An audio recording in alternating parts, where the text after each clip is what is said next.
welcome to my YouTube channel. අද මම ඔයාලට කියලා දෙන්න යන්නේ කොහොමද Android device එකක් normal smoothly run කරගන්න.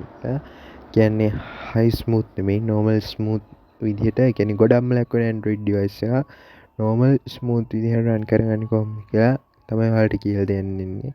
මුලින්ම ඔයාලා යන්නේ setting වලට ගිහිල්ලා පහළට scroll කරන්න. scroll කරාම ඒ developer option කියලා එකක්. developer option වලට පේන්නේ නැත්තම් about phone වලට ගිහින් build number කියන උඩට හත් පාරක් ටච් කරාම ඔයාලට developer option එක open වෙයි.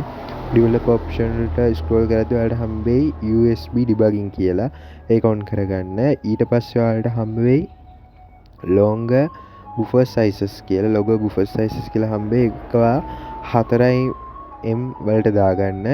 ඊට පස්සේ ඔයාලට හම්බ වෙයි Wi-Fi scan throttling කියලා එකක්. Wi-Fi scan throttling කියලා එකක් හම්බෙයි. ඒකත් on කරගන්න. ඊට පස්සේ ඔයාලට මේ හම්බෙයි Windows animation scale කියලා එකක්.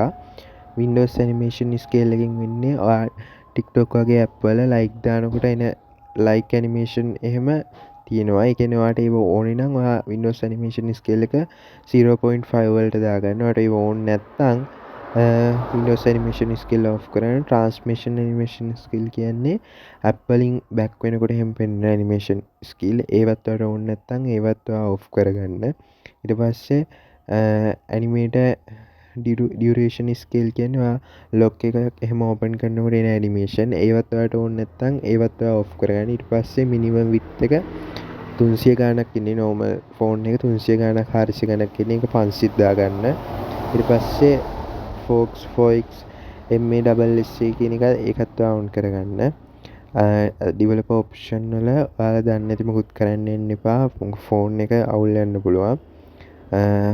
Thank you for watching my video. ඔයාලට තව මේ වගේ tips දැනගන්න ඕන නම් මාව subscribe කරලා තියන්න. අපි දිගට වීඩියෝ ගේනවා. අපිත් එක්ක එකතු වෙලා ඉන්න.